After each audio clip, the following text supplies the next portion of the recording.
Hello, Shekina. Great to be speaking to you. Great to be speaking to you finally, Andrew. Yes, I guess we can go till 8:10 to make sure we get a full 2 hours in. Sorry about the little delay there. So great to have you on. Just so you know, I do have a case of the sniffles. I don't know if it's the common cold or something getting into my sinus. I've sneezed like 40 or 50 times today since I got up in the morning. Tried to take some colloidal silver to try to ease the illness. But I'll try to tough it out, and I'll try to mute myself. Well, I'm going to mute myself whenever you're talking, but if I ever have to blow my nose or something, I'll try to mute myself so we don't hear that. I'm not going to let illness keep me from hosting a radio show. It's nothing to worry about. So, loved having you on. I loved your presentation at Tolik's conference. If you're going to be in Sedona for the 11/11 thing, I'm not going to be going there. Instead, I'm going to be going to Chief Golden Light Eagles event in the Orange County, Anaheim area of California to that conference I'm going to instead. And I'll be going on the Dolphin Watch after that. I don't know. It seems like want to use a little variety, go to other conferences, and Tolek doesn't hold any grudge against Chief Golden Light Eagle for potentially taking away some of his conference customers for that. I asked him, "Do you hold a grudge against the chief for that?" And he said, "No, it's a big world. Everybody's free to hold their conferences on during the same time periods, and people are free to go to whichever one they want to." Good luck with that. And when I had what's her name, Suzanne Ross on earlier. She was also going to be doing that conference in December, I think it is, but I'm not going to be able to get to that either. Wish you guys the best of luck if you're going to be there with that. So, with that being said, I do have both your websites here, Language of the Light Stargate Portal, and also ShekinahSpeaks.com. I guess I'll use them as a guide throughout the show to give me subjects and topics to discuss. By the way, I tried to send you a friend request on Facebook, and it said you can't accept new friend requests, but I'm now following you, but that's kind of strange because you only have like 500 or so friends. I thought the limit would be like 4,000 before you can't accept friends anymore, so I don't know what could have potentially caused that, but Oh, I don't know, I just thought I'd okay. get that out. Well, enough. I've babbled long enough. I'll give you the chance now to introduce yourself, what happened in your life. I'll give you the chance to be a primary source, and like I do with many of my guests, give you the chance to tell your life story and say what you experienced that causes you to do the stuff you do now. I would like you to please try to keep it educational and fun and educational so the listeners don't go to sleep. Want to expose the nature of reality at the same time that you give your life story so people can listen to you and say, well, this is a very legitimate primary source. I think I can trust her and believe her from what she says to expose the nature of reality from her perspective anyway, from what you experienced. So without further ado, Shekina, your life story, keep it educational, keep it fun. You got the floor. Thank you, Andrew, very, very much. Um, yeah, the 11/11 conference. So I'm putting together the 11/11 conference, and Tolek is empowering me to do that. And it's for the blue ray. It's for the empath. It's for the star seeds. And it's been 7 years, 7 years since I've done anything for the blue ray empath star seeds. And how that happened was in 2008. So the blue rays, I'm from the blue ray. And how I found out that I was from the blue ray was that I was told telepathically, empathically, and it was a complete download that I was from the blue ray. And prior to that, my life was, I knew that I was a star seed. I would go outside sometimes when I was younger and to the stars and look out and say, where are you? Where's my family, and when are you going to pick me up?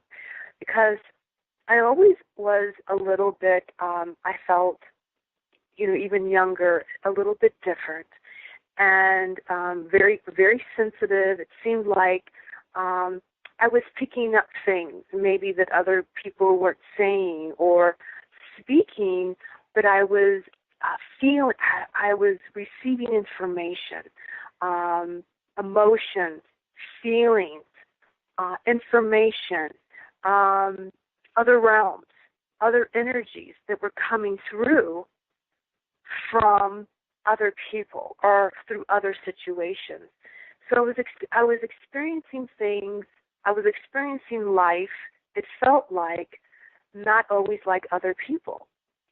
Now I came to find out as I got a little bit older that there's this thing called the star seeds and the indigos and the crystals. And I really, really related to being a star seed because that started when I was, really younger, and my connection to the other realms. The other thing was that when I was younger, this was before they said learning disabilities, but I had challenges with school. I had challenges with the way that they taught. Sometimes it wouldn't compute. It's like it wouldn't compute in my computer. It wouldn't compute in my brain.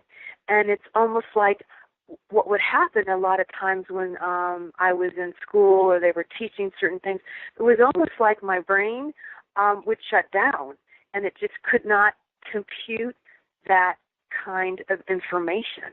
And so instead what I did is I relied on the other realms. I was very quiet about my connections with the other realms or my sensitivity or that I could commune with, nature in such a way or angels in such a way. I kept it really quiet because other people weren't doing that. And I kind of sensed I was going through life sensory. I was going through life empathically, sensing, feeling, knowing things coming to me. And then that made sense to me. When things would come to me, instead of a linear way of reading a book, in that way, that didn't make sense to me, or math, anything that was kind of a linear way of being taught seemed extremely long, extremely arduous, and extremely slow. And when I was younger, I actually had, I slurred my words because I was trying to catch up with the downloads, trying to catch up with what I was experiencing empathically, more in a full kind of way that I understand now. Like now I understand what I was trying to do. And back then there came a point in time where I just realized that I'm on this planet. This is where I am. This is how people do things. This is how people speak. This is how people learn. This is how people communicate.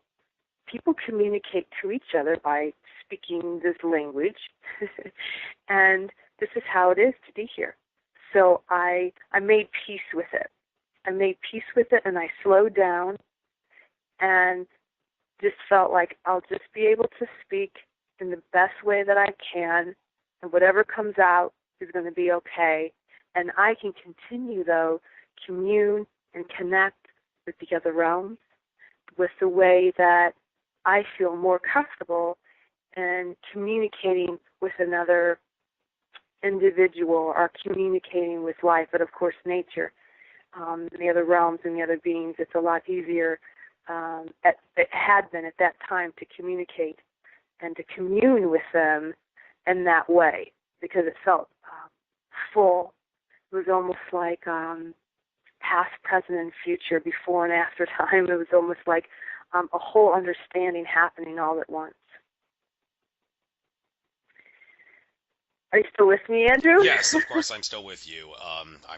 Is there anything else you want to point out? If not, we'll get on to the subjects and topics on your sites that are worth discussing. Well, what happened is about the Blu-ray, like how I got into the Blu-ray, like how I knew about the Blu-rays, because that's the way that I understood life. Like, that's what I could trust. I could trust that more than I could trust reading a book or information like that, because empathically, I could feel if sometimes it wasn't always truth to my being. If it wasn't all, completely truth to my being, I wouldn't be able to integrate the information. So I started at a young age, quietly starting to trust the my intuitive empathic abilities. So when I got older, and when I was out in nature one day, and I was walking, and when I heard telepathically that you're from the blue ray, I immediately my being recognized that information. I never heard it. I've never heard that ever. Never heard anything about that. But immediately I recognized that I was from the blue ray. And as soon as I did, the second that I recognized and accepted that and said, yes, I'm from the blue ray, it's almost as if the whole download of information that I was from the blue ray and information about the blue rays, these particular star seeds on the planet who are empathic and have a particular mission of service to humanity, that was downloaded, that information kind of became full within my beingness, where I was able to go and just write about, who these blue rays are, and then give the information out. I started, small, but giving it out to the public. Thank you very much. For those that are not familiar with the term Blu-ray, I guess you might as well. What exactly is meant by that term? Is that a group of like extraterrestrials, or is extraterrestrial not really a good word to describe what a Blu-ray is? Well, the blue rays are like the indigos, or the crystals, or the rainbows, or the pure souls. And I'm sure there's, the green ray, and I'm sure there's many rays that are here upon the planet. But we're star seeds. We're star seeds here upon the planet, and have a mission, as all beings on the planet do. We have a particular mission. We have particular traits, particular connections, sensitivities, reactions, and connections, so that we can fulfill our mission and our destiny.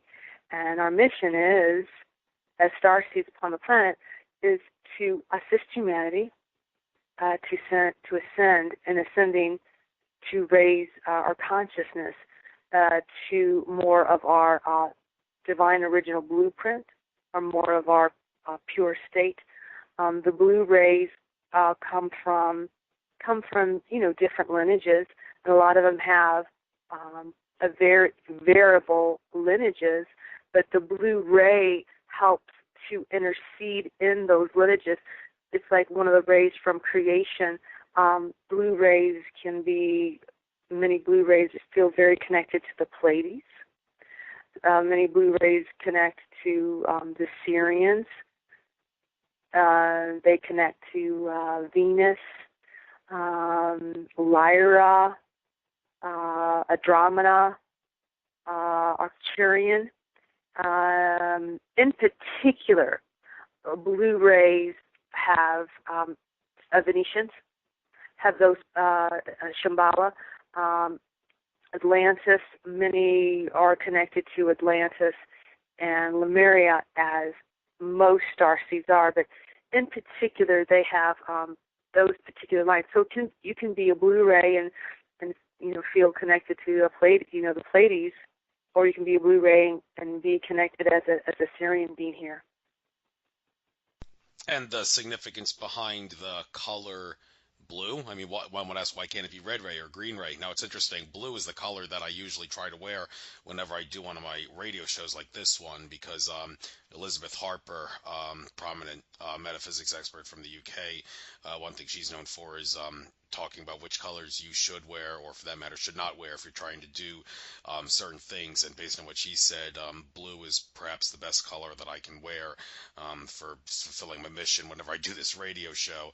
So I'm kind of interested if that may have anything to do with why the blue rays are blue ray, or if it's just, well, it's just one of those, well, it had to be a color and it's blue's their color of choice. So what's the deal with that? Well, blue, no, okay, so the rays of creation, this comes from my lineage, so I want to specify and say first that what I am sharing is coming from my lineage and my understanding and information that comes from through the blue ray and comes through also the sacred divine feminine and the angelic realms. Because I forgot to say that because I sew in that I'm also an angel, an angelic, and many of the blue rays are connected to the angels very, very, very much. So these rays of creation have certain resonancies, certain frequencies, certain attributes, certain connections. So you would say, I guess it would be easier to say, like if you would look at the red, red energy, how that would be, everything that it is, the frequency of it, how it's like more earth, dense, more fiery, okay? Everything about red, about the red ray, has a certain particular way in which it is manifested and it is experienced on the planet from Creator Source. And so blue has a certain resonancy, certain qualities that assist beings who are to do that particular mission. Now, blue rays have blue in their aura. Now, their main color in their aura is blue.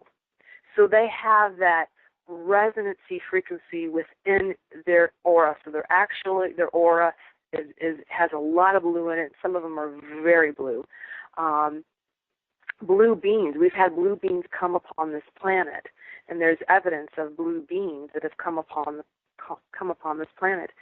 Blue, and they also have some violet. A lot of blue rays have violet in their aura and in their energy, and they're very connected to blue. Now, blue has a energy to be very healing.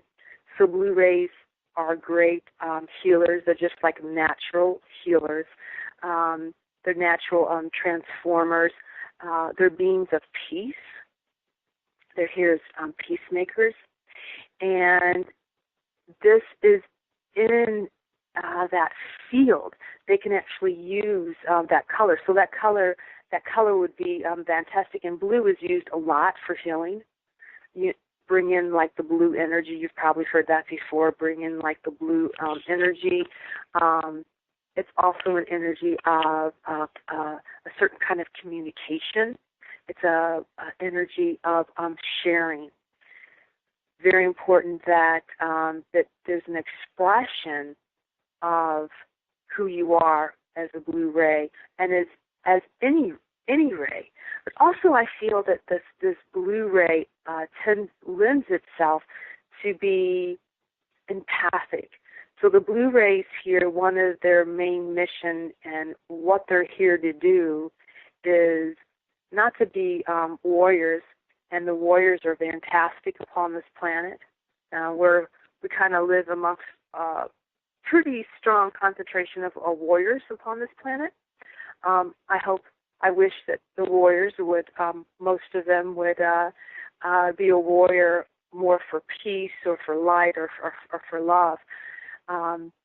The blue ray, so that's a different type of energy, like warrior energy, to have maybe that red chakra root energy. Okay, the blue rays are very empathic, very sensitive, so that they can be more sensitive and empathic to nature in general, and so that nature and the lead lines of the earth can be reestablished, and so that in the divine original blueprint, that empathic, sensitive nature can have a stronger resonancy within humanity and within the planet, and then so that we can connect.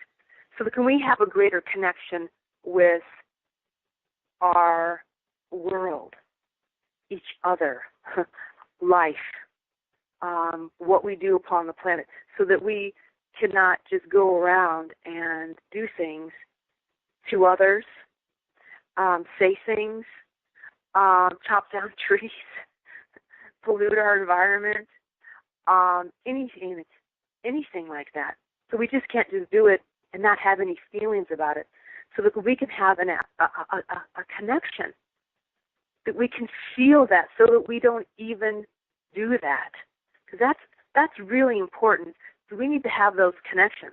We need to know that we're connected to the food that we eat, that what we do to our food has everything to do with what comes back to us and what comes back to our earth. So we're one of the ones that are helping to restore that within the divine original blueprint, that sensitive empathic nature. That's one of the things that some of the blue energy in the frequency does, I believe, through my lines. Thank you. And you mentioned you also have angel qualities about yourself. So I'd like to, well, I'm assuming that means that you have a pretty good understanding of what an angel is and what an angel is not. The word angel, if you translate it, you find it has a connection to the word messenger. So that means, okay, Shekina, you're a messenger.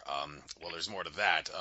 Some people have had a lot of confusion over whether or not angels are of a light quality or a flesh and blood quality. Eric von Daniken, ancient astronaut theorist, has kind of confused this.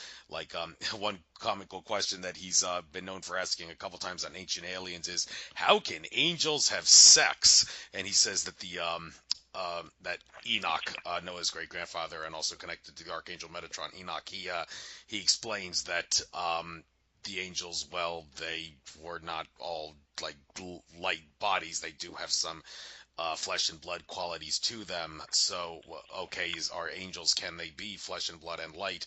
Or is perhaps Eric von Daniken kind of misunderstanding exactly what this is all about? So, what is an angel and what is an angel not? Could you please clarify this?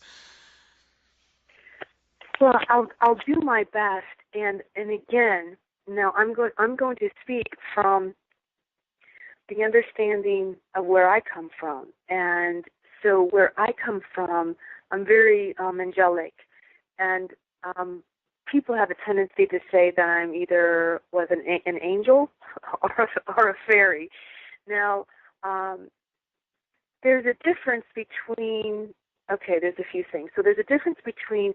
So we've been kind of taught on this planet. This is what I've seen here, is that a certain way that angels are, that angels can't be human, that angels only have the ones like in the Renaissance with the wings, that those are angels, and that's what angels are. There is an angelic realm. There's angelic realm, angelic dimensions that some of us are not don't understand. It's like sometimes angels don't exactly have wings even like that, although they're depicted to having wings, because that is and halos, because I'm sensing that is the best way that you can describe a light being. Now, although some angels really do, some of the archangels, so there's archangel realm, there's archangel hierarchy, there's archangel communities. There's a wide range of the angelic energies. There are angels that do have wings, I believe, because I've seen them, and they have wings. There are angelic beings, there are angelic realms, and there's different orders of angels. There's different kinds of angels, too, that do different things upon the planet. And do I feel so. I'm a part of an angelic realm that may not. We're more like light.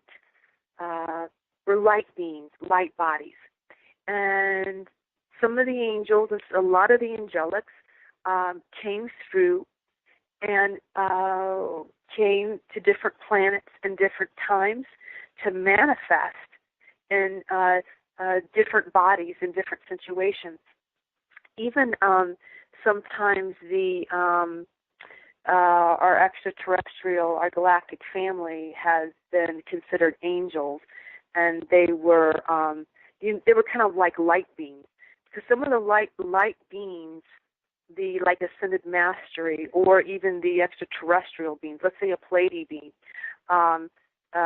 they actually their bodies are, what I've seen and what I've experienced is they're more they almost glow. I've had certain beings and certain communications that have physically shown up, and they're so glowing. They're so full of light. Their whole being is more a little bit more transparent because they're actually glowing. And do I feel like that, or do I know, or do I sense what my senses are? Is did the angels come down and make love? I like to say that. Do they make love with the humans? I think so. I feel that we have. I think our bloodline, our DNA line, is really varied. It's very, very varied in a lot of like we're intergalactic, interplanetary, and we're also angelic. Now, some bloodlines carry, I think, a stronger resonance to certain lines that go way, way, way, way back, and you can have like a vibration, resonancy of that, and the more that you tune into that and experience that, the more that you almost like become that energy. I don't know. Did I answer your question? I think you did a very, very good job. Pretty as best as you possibly could. Yeah, I'm very impressed with that. Getting back to the whole thing about colors and what color is good to wear for certain things. Blue is a good color for radio show hosts like me, I found, based on what Elizabeth Harper says. I can't help but notice that you seem to have a fascination with the color pink. That's divine feminine-esque, and it seems like pink would be the, scientific studies have shown, like it or not, gentlemen seem to prefer blondes when it comes to hair color on a woman. I mean, some people say gentlemen prefer blondes, but only true gentlemen marry and date brunettes. But okay, I'm digressing here. But pink seems to be the color of choice for men, that when it comes to the colors they like to see on women. So I don't know if that has anything to do with why you choose to wear the color pink or not, but I'm guessing it must have something to do with divine feminine. Am I right? Yes. All of this, these things that I do or that I wear, and it's true, I usually only wear blue. Now, I have blue on now. I have to have blue. I usually always have to wear blue because of the frequency. I'm either wearing blue or I'm wearing pink, rose, fuchsia, some form of pink, and maybe I throw in some purple there because I just feel such a connection with it. And the reason why the rose is that a while back ago, there's a few reasons. I mean, it's like a signature, also a part of my essence. Some years ago, I've had 3 near-death experiences, and that's the reason why that I sing in the language of light, and we can talk about that later. But after I had my first near-death experience, I changed my name. And I also went through major intensity and major purification for some time. And after I did that, it was like I was purifying myself, it seemed. I came to know so that I could be more of a connection of that rose energy, of that sacred divine feminine energy. And because I had a second name, when I came back from the light and back, I changed my name to Shekina because of Shekinah, because Shekinah had come to me, and I just felt very like I couldn't even be my old name anymore. I had shifted so much, so I became Shekina, and I knew that I had another name, but it wasn't given to me yet because I had to go through an initiation. I had to go through a purification so that I could get to that residency. So that did happen to me. I went through massive, intensive purification, and then the rose started to come to me, and the rose started to come to me through ways of spirit telling me to connect with the rose, to make the rose ray water. And then when I came to Arizona in 2012, on Christmas Eve, I was meditating. I was meditating with one of my girlfriends, and we wanted to meditate on the Christ energy. So we sat down to meditate on the Christ energy on Christmas Eve, and we were going to go to a party afterwards, Christmas Eve party. But we thought this will be great because we'll get both things in. We'll get in meditation for Christmas Eve, and then we'll get in, socializing and with other people in the party. So we sat down to meditate on the Christ energies, and Mother Mary showed up, and we couldn't even actually speak for probably a couple hours, and we had no idea that Mother Mary was going to show up. Mother Mary showed up, and it was extremely, massively amazing and powerful and heart awakening. And Mother Mary came for 3 months. She came 3 times a week. Every time that we would come and sit down to our meditation and prepare for her, she would come, and she brought this rose ray, this incredible ray of creation that was just luscious and gorgeous and beautiful. And I would go down to the cathedral where I lived, and I would take the rosary water and put it in the earth, and I would say prayers. And I would just say prayers for humanity, to prepare humanity for the hearts to receive this rose ray. And then one day, Mother Mary said, why don't you take pictures of where you've prayed with the rose and the rose water, because this will be my transmission. And so that's why I took pictures. And when I took pictures, there was this amazing sphere of fuchsia. Now, yes, it could be a flare, some kind of flare. If you look at it, it's like, I think the light was working with the solar flare, because it just totally filled up the whole area with this rose, and it came up from the earth, and then all around it was the violet, and then there was the rays coming down. And that was really, really, really significant. It's like that really awakened when Mother Mary came, and she came with the rose ray. That really, really anchored that ray of creation, that heart, supreme divine love, and the transformational fire. So very much within every cell of my body. Extraordinarily beautiful. So I had a beautiful connection with Mother Mary, and she helps to bring that heart, that love, that rose, and for for the blue rays, for all of us, because we really got to do our missions through the heart. The heart is so important and so imperative that we bring back this love of light to humanity. I mean, this is what we're doing here as well. We're getting humanity to what it is. And to get humanity to what it is, it's about this love and this kindness, restoring the love and restoring the kindness to humanity, to humanity's blueprint, and to be able to be courageous.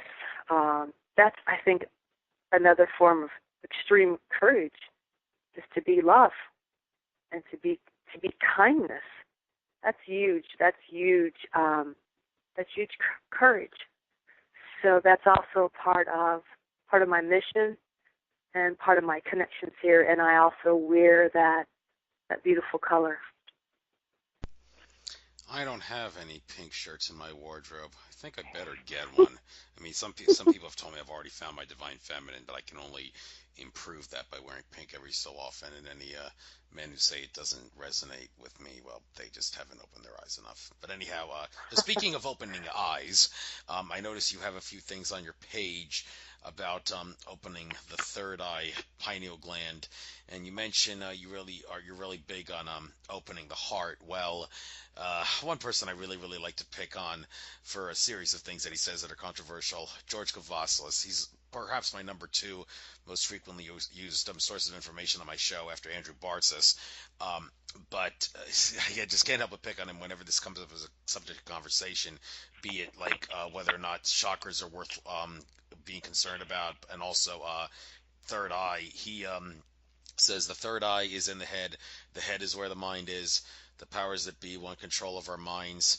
So stop wasting your time worrying about improving the third eye and spend more time worrying about improving the heart.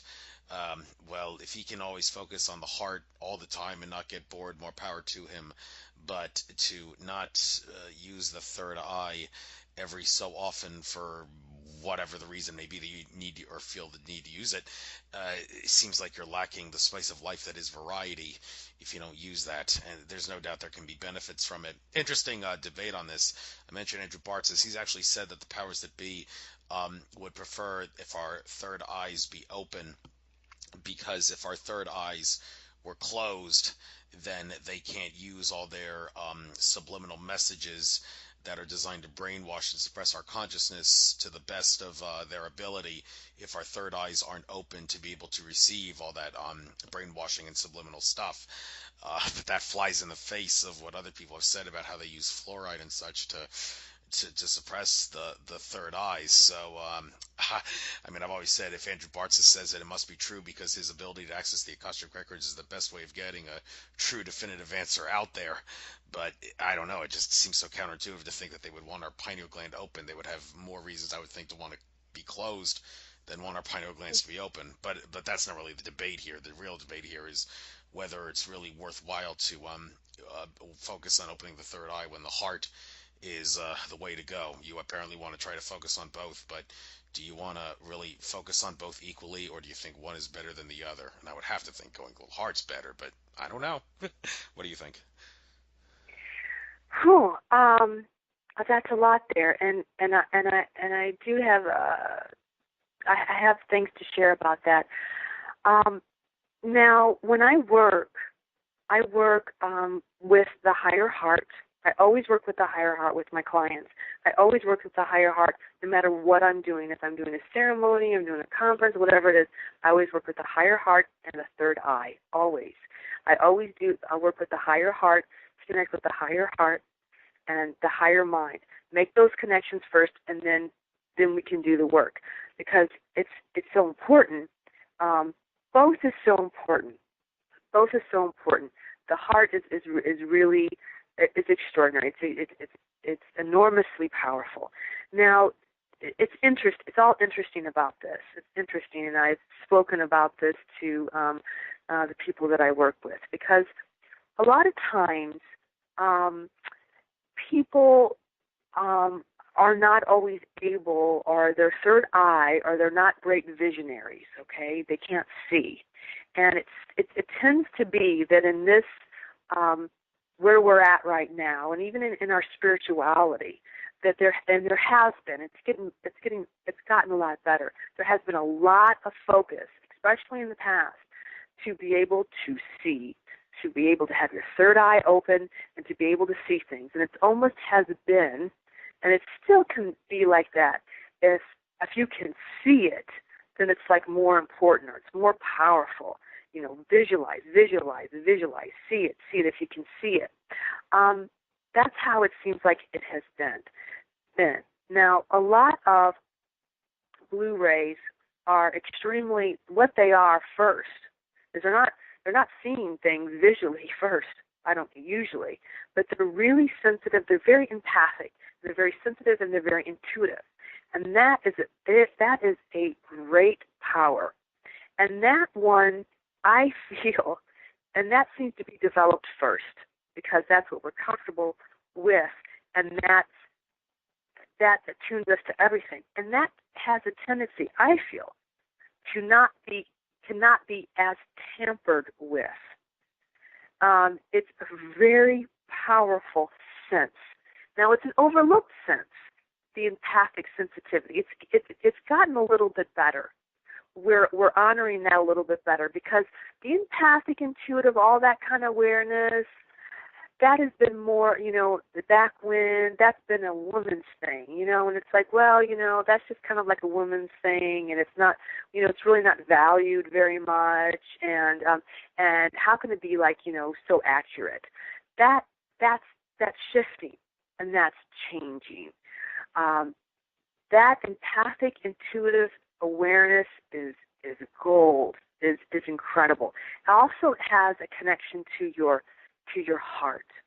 So your heart connection, it's incredible. It's extremely important.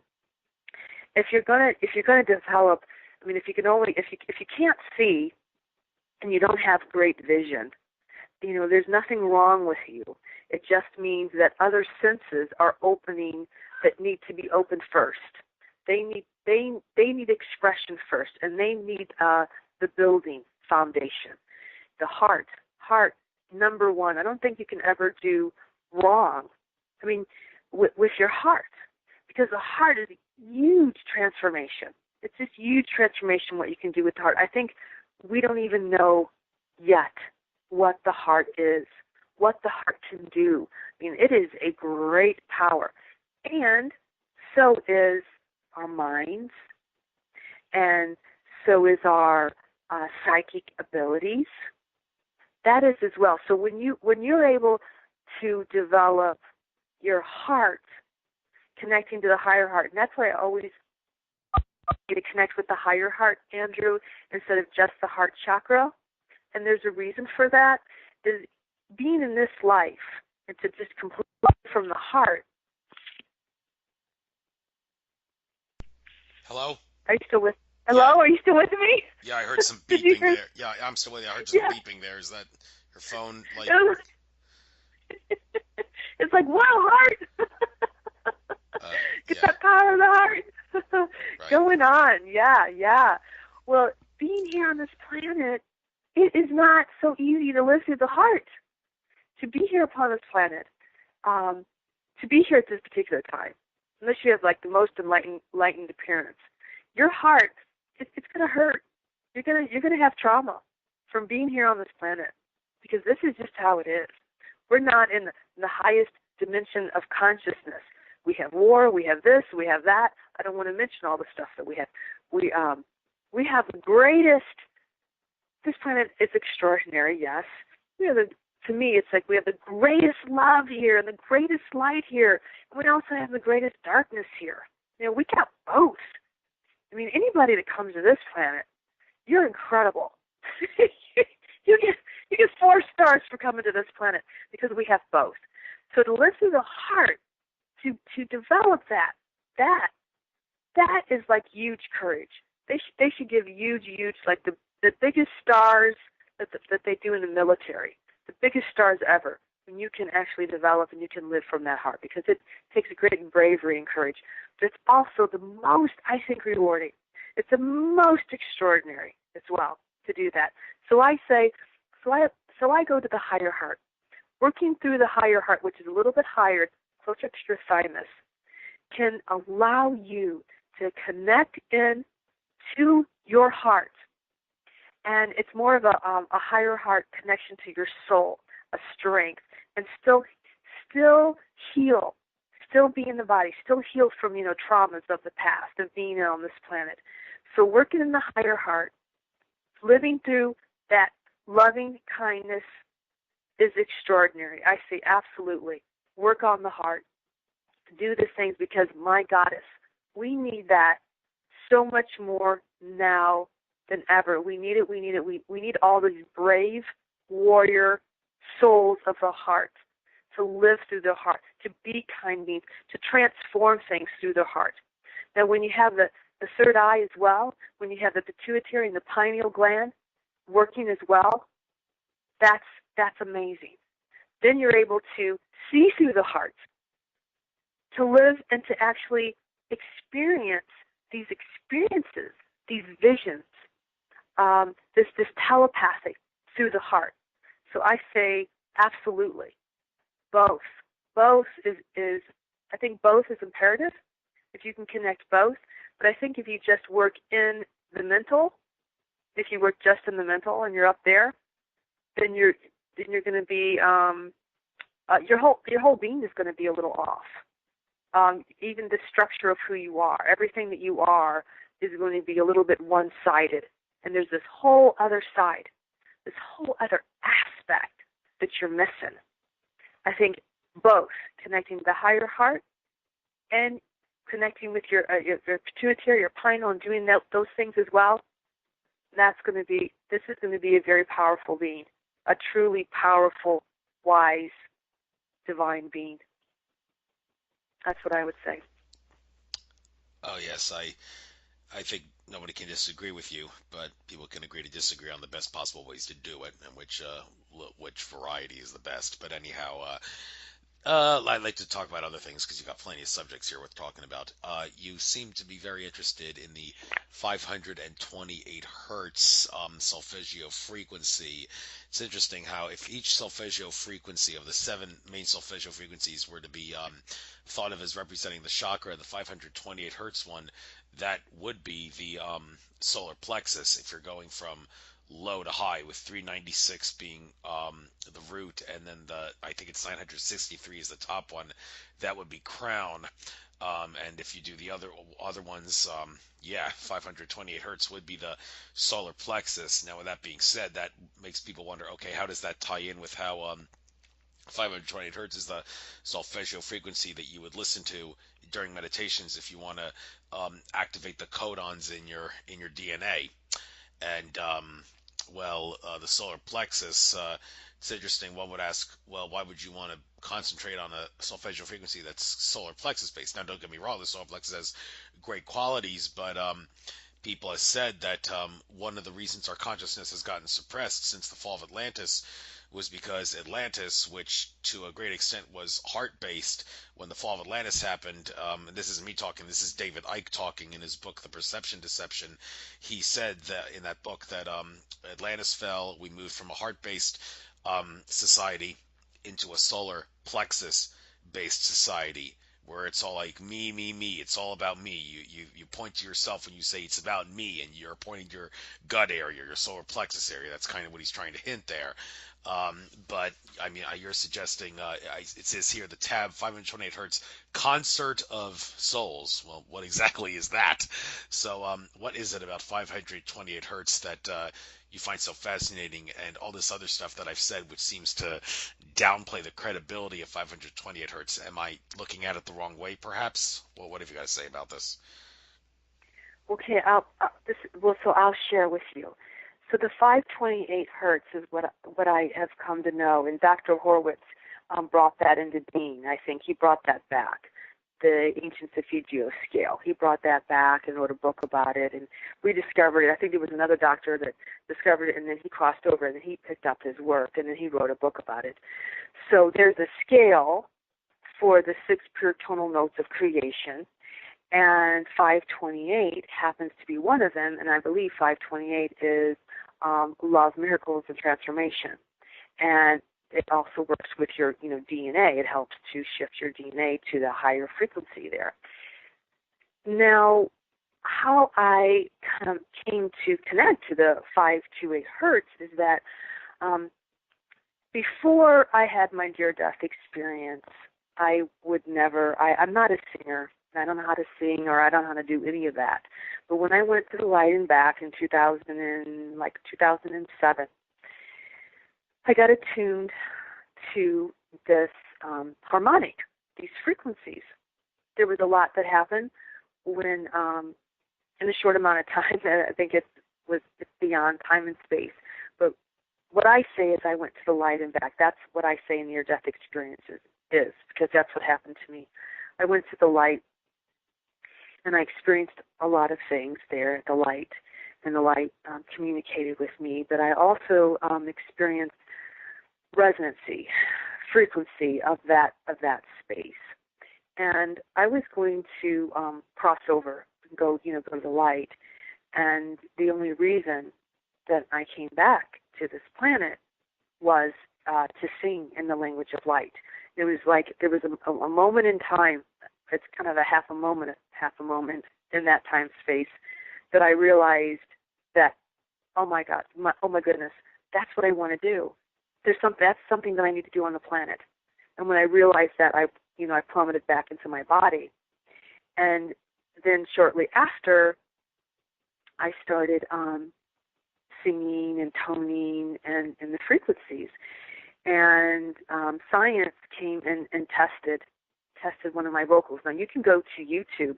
You can go onto my YouTube channel, Shekina Rose, and you can experience a lot of the frequencies there, all free, all, the violet flame. You can experience the 528 hertz and all of the ancient Solfeggio scale. And so what happened is there was a scientist, a physicist, and he analyzed my vocals. And he was actually trying to discredit me or whatever, and I didn't really care because I knew what heaven said. I knew what the light said, and I knew what my empathic awareness said. I knew that what I was doing was in alignment and right in my heart and in my spirit. And he analyzed my vocals every second of my singing, and he gave me back the analysis, and he said that my vocals resonated to the six pure tonal notes of creation. And one of those was the 528, love and miracles. And so that's what back then I had no idea what he was talking about. When that scientist, I said, well, what does that mean? I've never heard of that. I've never heard of the 528 or the ancient Solfeggio scale. And he's like, well, go here and read about this and that. He also analyzed my voice and found out that there was a whole bunch of frequencies in my voice. So there was the mathematical, how do you say it? I can't even say it. Mathematical, the equation of creation. Mark Rodin, he was a scientist, and he came up with this equation for creation. And there was a whole bunch of other frequencies. So he just put down all these other frequencies not yet known. So there was a whole bunch of frequencies in my vocals.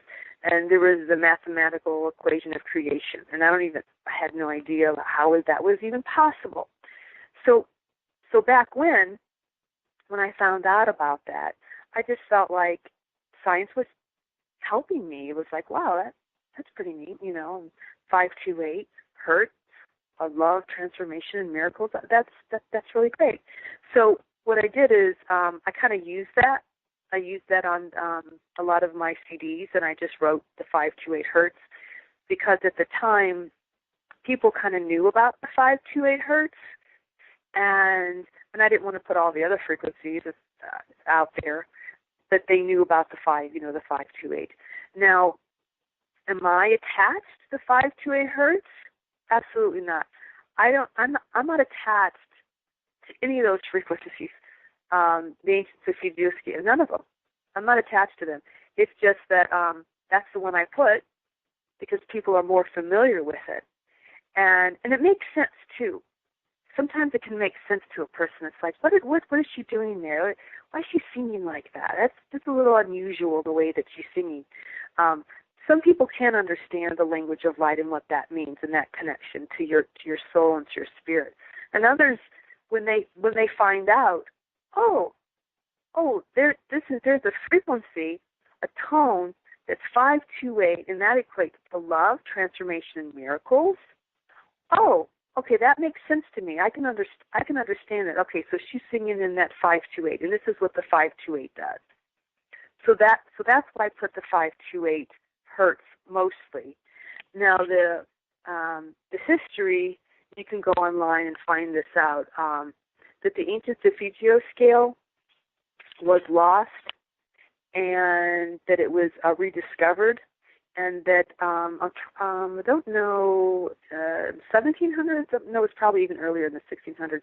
Probably even earlier than that. There was a pope that actually changed the musical scale a little bit, and that was an ancient musical scale that apparently connected us more to God, and that's why that the Mass, the Catholic Mass, was sung in Latin, because it was attuned to those miracle frequencies. And that's why the Gregorian chants are so powerful. And they were sung because they were of the musical scale of the pure tonal notes of creation to God. And Bach and Beethoven, any of those ancient instruments were attuned to a little bit different scale of music, one that was attuned to God.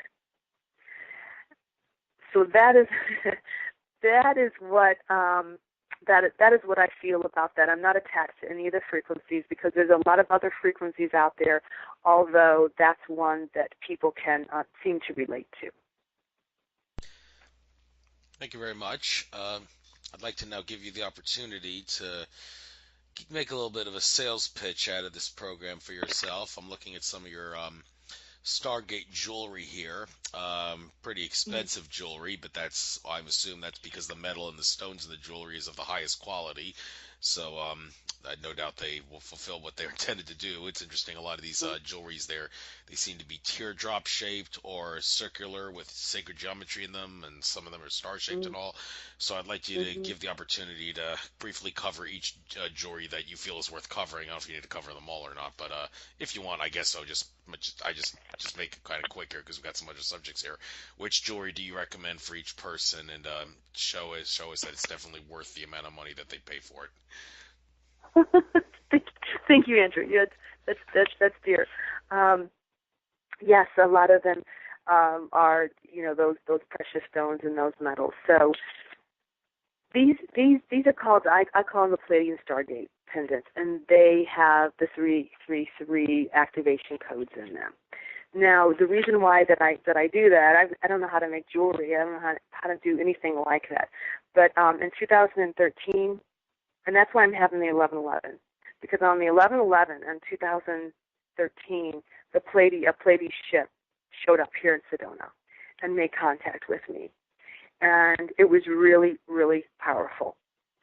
And after this ship made contact with me, something happened to me. And this happens a lot to people, where they'll have contact with an extraterrestrial intelligence, and they'll go on a ship, or they'll have, they'll be taken, and they'll get awakened to these abilities, or something will happen to them. They'll become a healer, or all these different kinds of things will happen.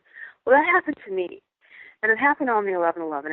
And there was a ship, and there was another person standing with me. It was that cathedral, and there was the ship that showed up, and I made contact with this ship. And after I did, I started having this massive awakenings. I mean, it was like the higher realms literally just opened their door, and there were these blueprints, and they were like coming in, like constantly, and I could see them. I could see these blueprints, and they were as clear as day, and they were constant. They were like one after the next, after the next, after the next. There were these blueprints. And they were blueprints. They were blueprints of what I was feeling intuitively and empathically. They were blueprints for City of Lights. They were blueprints for, star generators. They were blueprints of energy. They were blueprints of this, of ships, of all kinds of things you could imagine. And they were all to serve and benefit humanity. So that was happening, and it was really, really intense for me. It was very, very intense for me. My whole being. It was intense for my body, and that's where I had two more near-death experiences, because I got a little sick too, because it was so much for me to deal with, and it did not slow down until I started creating technologies. So I started creating these technologies. Now what you see here is, years later of the technologies. But I first started making them with copper. I made the Metatron disc. I made the time travel disc, the Seraphim DNA recalibrator. I started making all of these kind of very ornate devices out of copper with crystals. They were generators. They were star generators, and I made them. And once I started making them, then the energy started to slow down where I could handle it just a little bit better.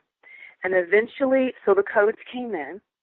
I did go in, and this is when I was really heavily working with the Pleiades and the light ship. And I literally went into one of the light portals, and I have pictures of that. I sent that to you. I went into one of the light portals that actually comes out from the central sun. You can actually see it. Have no idea how it was possible that I could get on my little digital camera those pictures. I put my digital camera on the ground, and I got all of those pictures. Anyhow, I went into the portal because I felt that that's what I was supposed to do, and I got some codes, and I wrote them down. They had to lay on the planet for probably a couple of years. And eventually I was able to start to create more pendants, stargates, activators that had the codes in them, and that also that people could actually connect with. So each of the lines that come through, I call them the Palladian Stargate pendants. And again, I have no idea how to make jewelry. I'm clueless about it, although I am able to make these. And normally what will happen is I'll have a group will come to me. I'll have the Pleiades came, and I created things and worked with them for a couple of years. Then I had another group come to me last year, physically show up. I call them the Shimbalas. And when I work with them, the Shimbalas, I made a line that was just, for them. So each one of these pieces that's being created that I have here has a particular connection to a particular energy that helps your DNA to resonate at a higher frequency. It helps you to connect with maybe the Pleiades or maybe Isis. They all have the quartz crystals. They have the quartz crystals actually inside of them as well. And they all have the codes in them. What I know is that the people, they sell really well. They sell really, really well. Because the people that get them, when they get them, they usually have quite a connection, quite an awakening, quite an activation. Things even shift in their lives. The blue rays that I work with, they're very empathic, they're very sensitive, and they can really sense the energies. So they love these. They love these, and because they generate a particular they generate a particular field of resonance. Now you ask, and they're pretty. They're really, really they're really pretty, and it's also dependent upon when the beings come. When the Shimbalas came, 6 of them. Some of them were literally wearing these gorgeous blue. Some of them had these big blue jewels on, in their headpieces. Not all of them. They were gorgeous, gorgeous beings. And so that's why I used those particular things, that particular blue, that particular color blue. There's a specific reason that I use every single thing in these stargates, and they connect you to a particular energy, a particular vibration, like the blue ray ones. I have the blue ray priestess that has the blue ray strength codes, and it also helps you to be strengthened as a blue ray. It also helps you to be connect you to your sacred divine feminine. So they all have a different resonancy. You were speaking of, well, which one is good for this? Most people will go and they'll look at them, or if you see me in person, I'll bring them, and you'll have a connection. You'll just have a resonancy, and you'll know which one is right for you, or you'll see the name of it and the shape of it, and you'll read about it, and then you'll just know that that's the right one for you, and the gemstones, that's right for you, and that connection is right for you. You'll feel something that's right for you. Yes, of course, a lot of people might say that why would you need a crutch like this if you're infinite consciousness? Well, don't view it as a crutch, view it as a tool to improve and reach that infinite potential. Eventually, I'm sure a lot of people can eventually get to a high state of consciousness where they won't need to use these things, but until they get there, they certainly come in handy, and I'm sure the money is definitely worth it if your budget, of course, can manage it. But that's another story. Soul readings. I'd like to get into that. And first of all, I don't mean to brag or anything, but I seem to have some quality about my soul that makes me feel, I guess, well, I should feel special about it, but it's also something I can breathe a sigh of relief about. Although when I heard this from the person that told me this, I kind of got a little jealous and wondered, how come I can't read souls like you? What I'm talking about is at Tolik's conference in Tucson in October 2016, one of the people there told me, I checked your soul, Andrew, you're protected. I'm guessing what that means is, put it this way, there was one of that speaker who came from Australia who was at our conference in Sedona on the fall equinox. He said that he knew of someone that was unable to get a job, and he came to the realization it's because the creator and his guardian angel and spirit guides and whatnot were actually trying to prevent him from getting a job, because employment is a form of enslavement, and he's at a level where he can't really be enslaved because it was interfere with his mission on Earth. This guy, however, he was obtaining income through welfare, and he said that the welfare people, they told him, do you think maybe if we get you off welfare, the creator is going to make sure that the universe provides for you and gets you everything that you need and then some, even if you're not on welfare? Well, the guy was very hesitant about that because he's like, oh my God, if I'm off welfare, how do I know I'm not going to be homeless on the streets? Well, the answer is because, well, the same creator that's trying to keep you from getting a job wants you to get off welfare, so they'll make sure that somehow, some way, you get provided.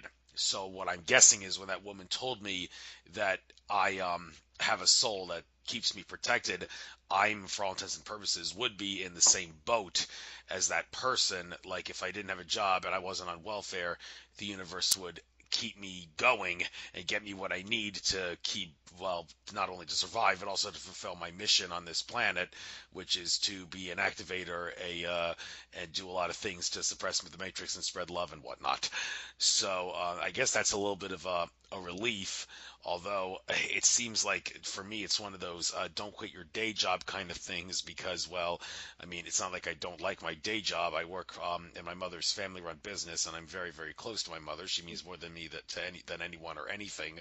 So even though my job, don't assume that because I work for the family I have it easy. I have to spend like 7 hours and 15 minutes of them an 8-hour workday working nonstop, and I'm really, really exhausted at the end. It's hard work in the file room, I tell you.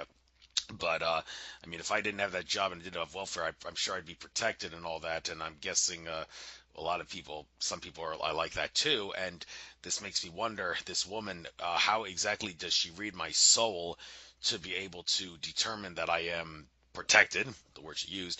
And I kind of, like I said, I was jealous. I was like, okay, why can't I read souls the way you can? That would be a little bit of an honor and a privilege to be able to read souls like that. So is that what this woman did to me similar? Do you know of any idea exactly, besides what I suspect she meant when she said my soul shows that I am protected, and what other things can you deduce from soul readings if you do them on people? How does this work? Wow. Okay. Well, but yeah, I'm going to answer all those questions. Try to answer all those questions, and let me just go back. About the Stargate pendant jewelry is that no one needs those pendants to be enlightened or to be connected. They're fun. they're nice, and people upon this planet, spend a lot of money on jewelry and a lot of money on jewels. We've been wearing, jewelry for a very long time, and these just happen to be activators, and they have like a certain frequency. So if you want jewelry that has, a certain frequency that was, created in a certain way, then that's how it is. But you don't need these. You don't need any of these to become enlightened or become conscious. But we need our physical bodies to be upon the planet. There's just physical things upon this planet that they can be a joy, and they can be a use, and that's how it is. But I just wanted to make sure that you do not need these, although they can be really pretty and very enjoyable if you want to have, that kind of, jewelry and that connection. And a lot of people love them very much. I love them because they're pretty, and it's part of my nature as well. My nature is very sparkly, and because that's just who I am. It's just part of, like, my true nature. So I just wanted to kind of share that, with you. Soul readings. Okay. So you said, why can't you do soul readings? And why can other people do soul readings? And also share about, what I do with, my soul readings. I feel like, we're all of us are on, we all have unique gifts, talents, purposes, inclinations, inspiration, unique abilities. And I feel that that's just included. Some people can do soul readings, and some people are really great at healers. Some people can really be like these amazing healers. Some people are like great writers. Some people are great channels, and like that's their forte. I feel like we all have a few different, gifts, talents, and abilities. I think we all have that ability. Like we all have the ability. Humanity is, our blueprint is empathic. Our blueprint is telepathic. We all have sight. It's all in the blueprint. We all have that in our human DNA, I believe, and I trust in that we do. It's just that some is a little bit stronger than others. Some people have a great voice and can be singers, and some people can be great actors. It's what you're inclined to. It's like what feels right for you. Like that's a path for you, and it feels right for you, and it inspires you to do it, and you feel good at it, and you help people at it. So I feel that. And Andrew, who knows? I mean, maybe in the future. I mean, we're all evolving, and things are opening up all the time, and maybe you will. I mean, and I don't think that you're not connected or have particular abilities. They just may be different than other people. I can't imagine, especially you, on the path that you're on, do not have those kind of abilities. You're a great speaker. I love the way you speak and the way that you connect, and you can connect all these different things in the way that you can articulate. So that's just one thing, okay? So you're a great mind, and you're a great, probably spiritual mind. And who knows all the other abilities that you have? I know that you have them. So that woman who came up to you and said that you're protected. She said she was reading your soul. So how we know that that's true, Andrew, is that it's like, how does that feel to you? How do you know what truth is? See, a lot of us are sensitive of blue rays. We feel it empathically in our bodies. And some people see it. Some people hear it. They're clairaudient, and they'll just they'll hear that that's truth to them. There's a way in which we know what is right for us and what is truth for us. And so when that woman said that, you need to know if that's true for you, if there was a resonancy within your own being, and what that resonance and how you connect into your guidance, your intuitive wisdom. Now I feel like she may have needed to give you a message. She may have needed to give you a message, Andrew, and that was the message. And you may have needed to hear that message. And also, Andrew, I just want to say is by being the recipient of that message, you empowered that woman who gave it to you as well. Because it seems like she just like kind of came up to you and said, you know, you're protected. You know, your soul's protected. And it's kind of nice to hear. It's kind of a nice thing to hear. And maybe she does, read your soul. When you can have a whole bunch of psychics or a whole bunch of empaths or intuitive people, and you can have a room full of them. And you can have a room full of the best psychics that there are. And they can all be really great psychics. Let's say there's 10 psychics in a room and they're the best psychics in the world. Well, I'll tell you that each one of those psychic persons is going to have a little bit different interpretation and see things a little bit differently. And it doesn't mean that that person is not seeing right how the other person is seeing something a little bit differently. Or maybe they're feeling the information, okay? Or they're hearing a frequency of the information. It doesn't mean that it's not right, but each person is going to experience how they do their reading or how they do their intuiting or how they're psychic is going to be a little bit different. It's hardly ever that two people are seeing this exact same thing. So it's going to always come through the unique beingness that you are and through your own interpretation, because it has to.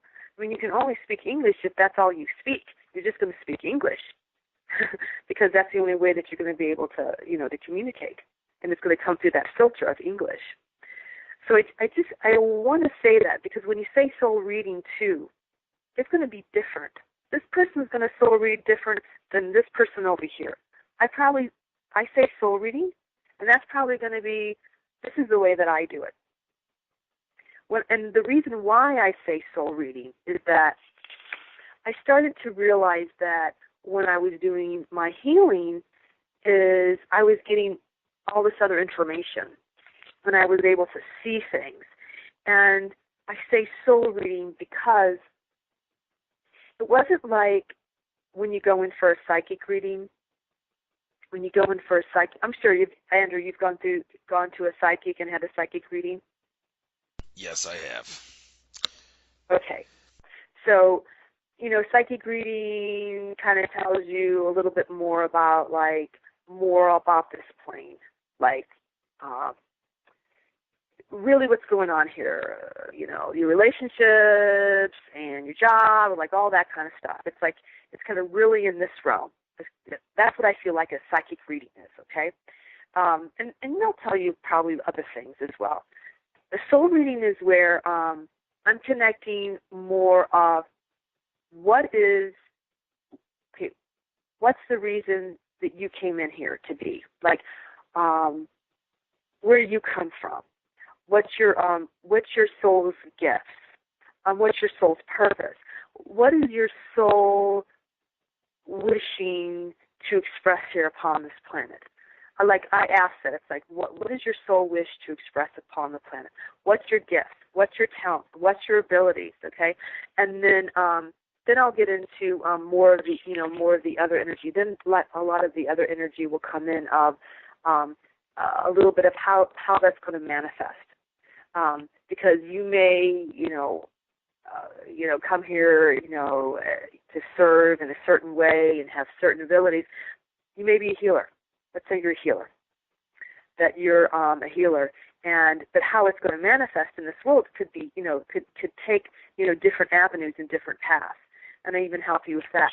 So when I do a soul reading, what I do is a person will say they want a soul reading, and then the PayPal will come in. And what I'll do is I'll get their address, and I'll minus the zip code because I don't like zip codes, and I'll take their address and their name, and I'll put it on a piece of paper. Now that's their signature. Now through that, I'm gonna be able to tune into wherever they're at. I'm gonna be able to connect. So I just go up. I go into an archangel chamber. Like I set up like a whole thing. That's why I don't do Skype.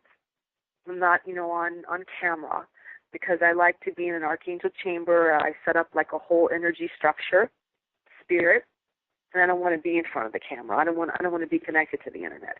I just want to be in this chamber, this archangel chamber, because I work with the angels, and I'm very, that's very powerful for me. And once I'm in this chamber, and I make sure that we go in and I connect at the highest point where our souls meet God. So I go in to make a connection, and so there's not disturbances on the field. And when I do that, I connect in with the person. I can find that person, that signature person. Now, if that person has given me, permission, otherwise they would have got a soul reading. We set up the time. And I tell them, this is going to be your time, and then I give them suggestions on the session of how the session is going to be. So they can set up, if they want to have a really good session, then this is the best way to have a good session, okay? So I tune in to that person, that being, and I usually ask, usually it's their higher self soul will show up, or one of their guides will step in. And so they'll communicate with me. They'll be their intercede for me, and they'll tell me. They'll tell me they'll give me messages. So they give me messages first. First of all, I say, what is their soul? What do you want to speak to their soul? What's the message? And so I'll write down the message.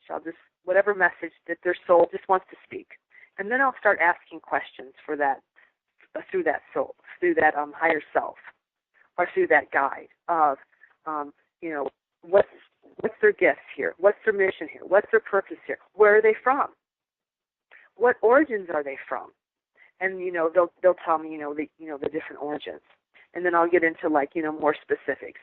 And every once in a while, the person that I'm doing a reading for will have a question, but mostly they don't have questions, because what I like to do is I like to spend 15, 20 minutes prior to tune into the being without any interruption, just to tune into their frequency and to get the information, to get their signature vibration. Once I get that, I got it, to bring in the information. Then when I get the person on the phone, then I tell them in the information. I just tell them 25 minutes. I just tell them. I don't ask, yes, no. I just tell them the information. And then I'll ask them, are you doing okay? Because I'll give them a lot of information. And I'll ask if they're okay. And every once in a while, they'll have some questions for me. So that way, I'm just giving them the information, and I'm not, swayed by anything that they say. I just want to give them, the information from their soul. And that's usually how it goes. And then at the end, on a soul reading, I always do a connection. I always connect to the higher heart and to the third eye, and they'll bring in the frequency that is most connecting for them at the time, so that their spirit can connect, so that there can be more harmony within their field. And some song, some light transmission will come forth, and that's how I will end a soul reading. Well, since you, it's very interesting to say the least, and since you talk about how you have the ability to communicate with the higher self entities, higher level consciousness entities of people, perhaps you can help me make sense of a little incident that happened to me last week, right before the show it was. All right, great to be speaking to you again. I don't know who to blame for that, NSA, technical gremlins, or whatever. But I was saying, since you talked about having the ability to communicate with higher level consciousness entities and the higher self of people, I'd like to tell you about a little incident that happened to me this past Wednesday regarding someone who claimed to have spoken with higher level entities regarding some actions that I did, which I had every reason to believe was a good deed, but the person thought it was a bad deed, and it seemed so counterintuitive that higher level love-based entities would tell them that what I did was a bad deed, that, well, maybe someone like you who communicates with people with entities of a higher level consciousness can help me get a definitive answer to what I actually suspect here. Well, here's the deal. I was going to go to this place in Philadelphia called the Howl Center, Howl, like a howl of a wolf, which is basically a love and light spirituality based center with a lot of metaphysical stuff in it, where people go to do healings, meditations, and lots of things like that. And what I decided to do, I figured I was going to be going there on a regular basis. So I decided to contact my friend Daniel Teague of VegasStarHealings.com and ask him to scan the place, the Howl Center, for any negative energies that may be there. And I was gonna, if there were any, I was gonna pay Daniel Teague to do the clearing on the place. So for the benefit of me, the person who runs that place, and everybody else who would go there for future meetings and future events. Well, Daniel Teague detected 110 negative energies, which is a warning level, really decent warning level. Anything above 90 in a place, in a building, is like a major warning level and definitely cause for concern. And in a spiritual place like that, it's definitely a cause for concern.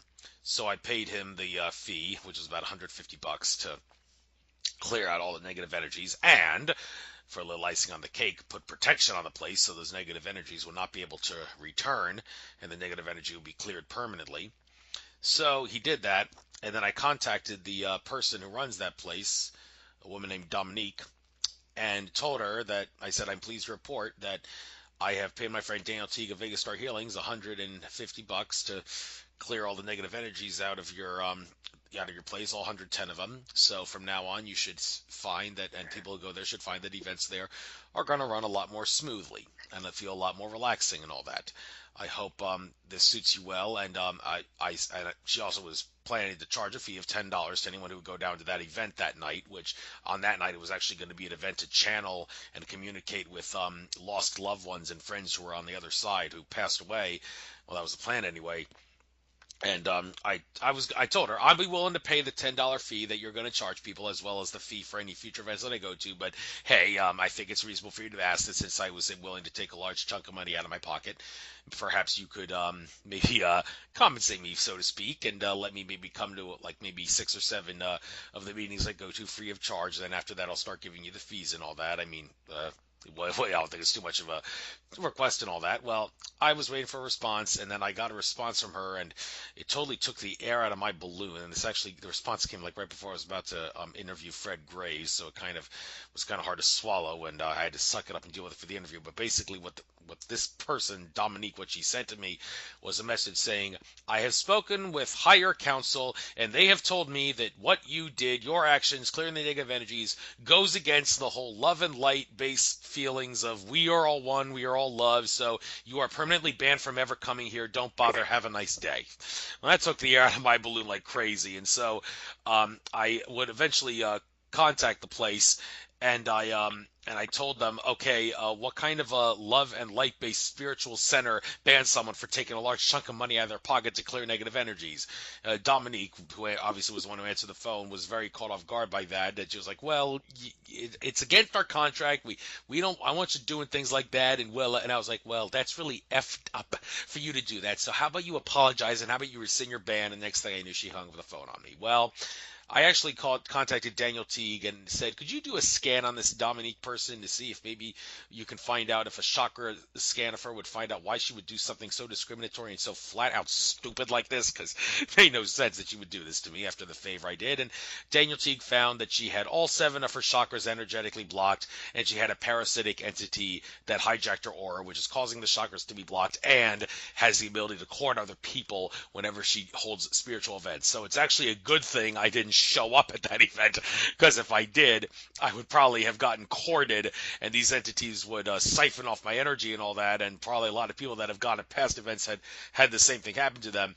And she said that she spoke with entities of higher council. Something tells me those entities of higher council that she spoke with were very pissed off that I threw a big monkey wrench into their agenda by paying Daniel Teague to clear the negative energies out of that place, and they didn't want me to show up there, and so that was what they had her punish me by banning me from there. And I'm thinking, okay, whoever this council that she was speaking with are obviously not good entities. I think they're just pretending to be good entities.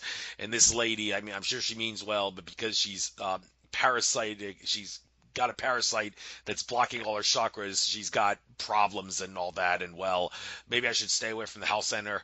I sent her a letter to try to explain this to her, but she hasn't gotten back to me. Maybe she couldn't handle the truth or whatnot. But since you have the ability to channel higher entities and all, do you think it's reasonable to assume, okay, whoever this lady was channeling, she's obviously not channeling good entities, and would you probably recommend, yeah, people should not go to this place because they're going to get themselves courted and it's going to be more harm than good? Wow. Okay. So I have Andrew.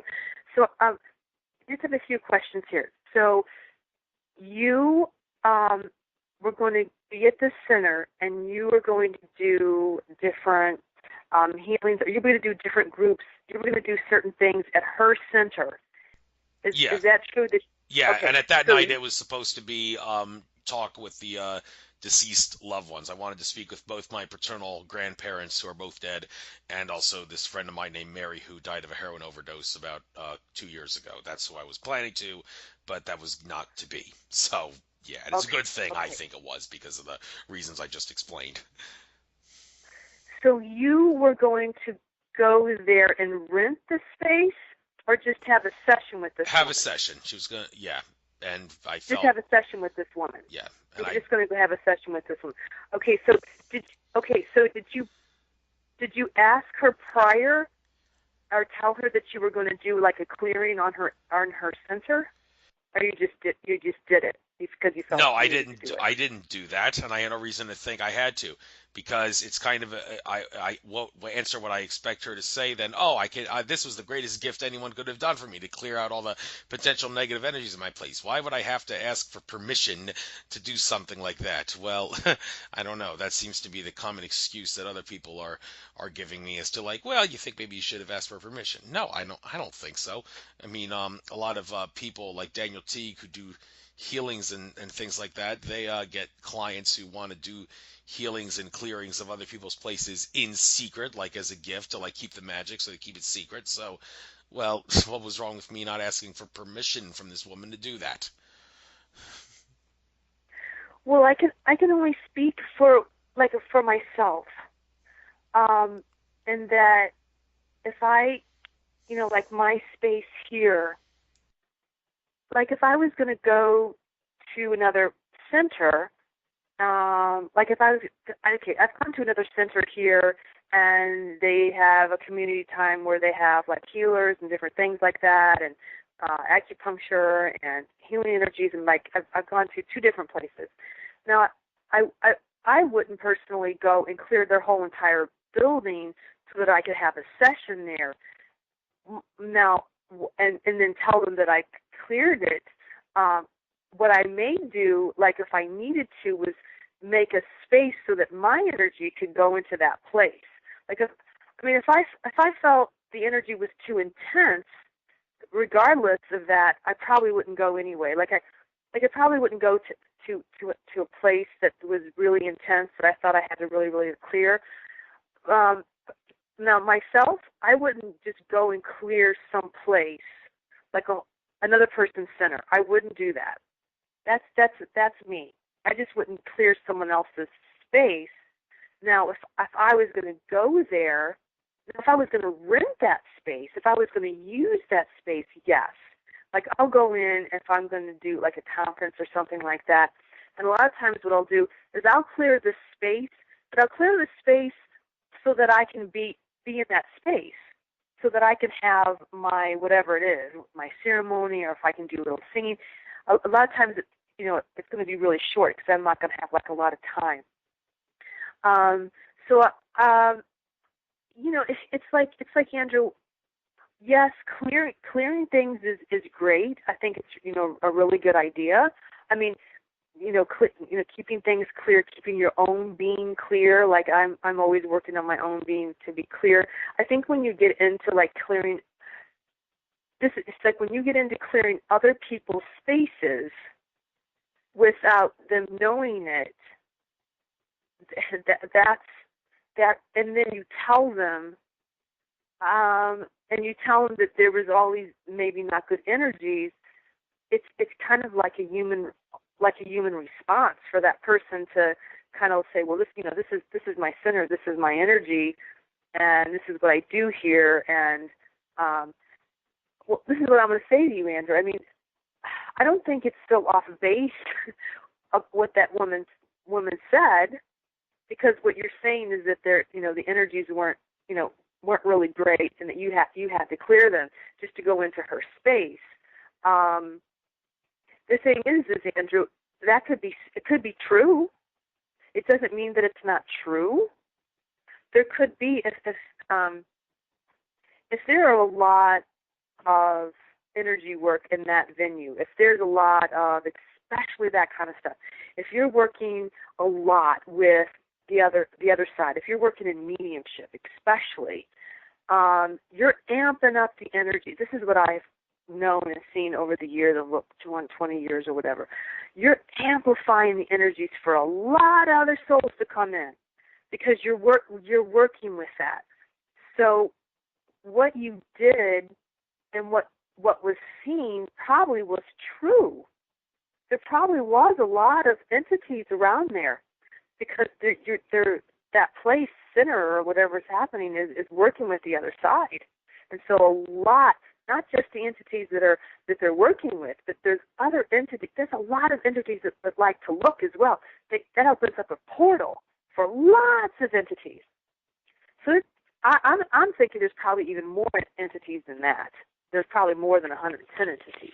That's well, the term is negative energies, not negative entities, negative energies. Energies.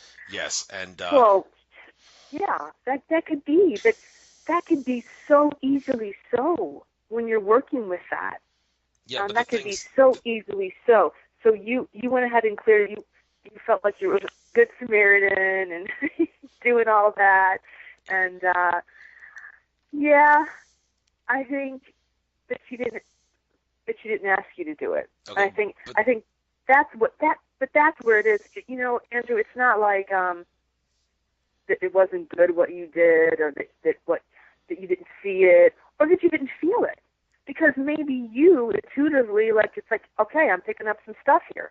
For me to go in there needs to be some clearing of the energy.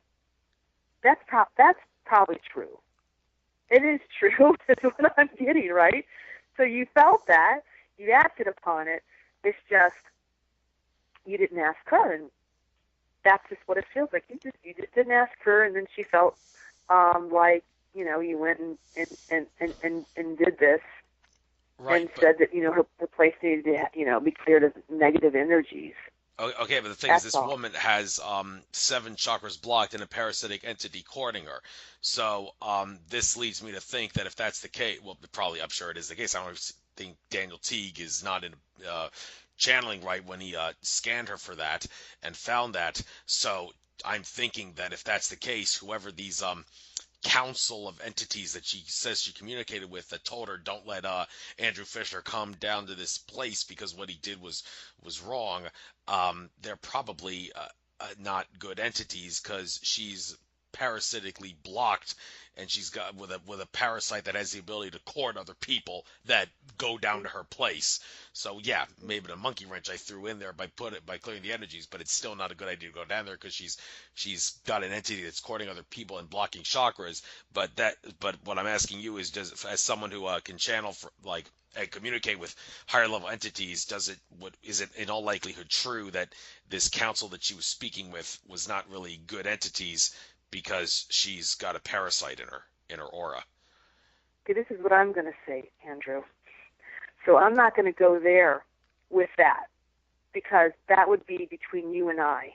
Mm-hmm. I mean, if you and I, were talking, or we had a session or something like that, or if we were just talking or blah blah blah, that would be one thing that I won't go into her field. And I won't even mess with any of that stuff, because I can already see tons of entanglements, and I'm not going there. So I will not go there, because entanglements. That's what I'm feeling. So that's what I'm just going to say that, because I'm just not going to go there, because what I feel is it's not appropriate for me to do so. because I don't know enough about this woman and this information. What I do feel is there's entanglements, and I feel it in my solar plexus. So I will share that. I will share that, and I will also share that with all of this is I feel like you're being guided. You're being guided. Now I may talk to you. I'm not going to talk to you on the air about this. Possibly, I would talk to you off the air personally, but not on the air like this. What I will say is that you are right. I feel you're right in your intuition. I feel you're right in your intuition and what you were experiencing and what you felt and what you thought that perhaps needed to be done. Clearing maybe needed to be done, okay? But the other stuff of just going ahead and doing so, for me, I'm very much, I won't go into other people's fields. I won't invade privacy unless I have permission. If they're doing a session with me, yes. I won't clear another space. I won't clear, anybody's space unless they ask me to, unless Spirit asks me to. Someone needs prayers, I'll ask for the highest and greatest good for them, and unless they're asking me personally. But just speaking about it, just you talking about it, I'll just say this, I'm feeling a lot of entanglements, and I don't want to go there because of those entanglements. And I hope I'm not, offending you or anything like that, but Not I'm at all. really Not at all. not. But I'm being honest, though. okay, but this thing that you're saying about not invading invade, for lack of a better word, other people's space without asking them for permission, well, that doesn't seem to be an issue with Daniel Teague and his abilities to clear negative energies out of people's residences, or like in the case of what I did for my parents this past Mother's Day and Father's Day. A gift I gave my parents? I paid Daniel Teague to balance out all 7 of their chakras and get them energetically active. Now, some people who have heard me say that say, I can't understand how he could do that. Wouldn't he have to ask your parents' permission directly in order to be able to do that? Well, apparently not. However, now some have started, well, maybe not them, but Daniel Teague would have, if there was anything blockading him from being able to activate my parents or anybody else's chakras, it would probably be the higher selves of those people. Mm-hmm. It could be Mm-hmm. possible that maybe my parents, higher selves, could have, when Daniel Teague was about to do his chakra activation on them, they could have said, no, you can't do this. I'm the higher self of this person, and this person needs to have some of their chakras not spinning or energetically blocked in order to experience this, because, well, for whatever the reason, they need to experience this. And maybe then and only then, Daniel Teague, it may have been a problem for Daniel Teague to have been able to activate all 7 of my parents' chakras. Well, that wasn't a problem. So this idea that you have to get permission from the person to clear their place or activate their chakras or take some sort of an energy blockage out of their aura or whatever, well, it's not a problem for Daniel Teague, and anybody who thinks that it would be is obviously failing to take something into account here. But the idea that a higher self could step in the way and impede Daniel Teague's ability to do that, is that possible? That could happen? Well, yes, I agree. With you in that you're right, in that I think what I hear when you're saying is that sometimes you don't have to get the actual physical person to say yes, that you can just check into that their higher self or their connection, the self that you can connect with, and get permission. Because a lot of times their physical presence may not say yes, but their higher self, the overseer, will say yes. It's getting permission that way. You know what I'm feeling? So I think that's what you're saying, right? Is like, because this person that you're talking about, that's your work, that's doing all this clearing, this goes back to, and you too, Andrew, this goes back to like our different attributes and the way that we do things and the way that we see things and the different rays. I feel like this person that you're talking about, like that's what they do. I feel like the person that does this clearing, this person is really good at this. Well, This he is got the like ability what. after a car accident. He was one of the many people in this world that had some sort of a freak accident and then realized they had some sort of a great power after the accident. His power was the ability to heal and clear at a spiritual, metaphysical level. Mm-hmm, mm-hmm. Because that's what he does. You know, what we were saying is like, well, how can, I mean, I don't see souls, or I can do soul reading. Well, everyone has something specific, and this person has something very specific that he does, and it's very important that he does it, and he's really good at it. Okay, this is what I get. He's really good at it, and he has his way of doing it, and his way is right for his lineage and what he does, and that's what I'm going to say because I see it. It's like I almost feel like you, Andrew, too, are possibly, your ray, and your way of doing things is different. Your ray may be a little different than blue ray. My blue ray, and it doesn't mean, how can I say this? How can I say this, and how can this make sense in this world? Because just because I feel like you have a different, like you may be more indigo, more violet, more purple in your expressions and the way that you communicate. And because of it, you're going to be doing things differently than somebody like a Blu-ray would. And a Blu-ray may not do that, but it doesn't mean that it's wrong. I know that's difficult. I wish I could explain this a little better, because it's like it's interdimensional. Like what's right for one person may not be right for another person, but may be right for another person.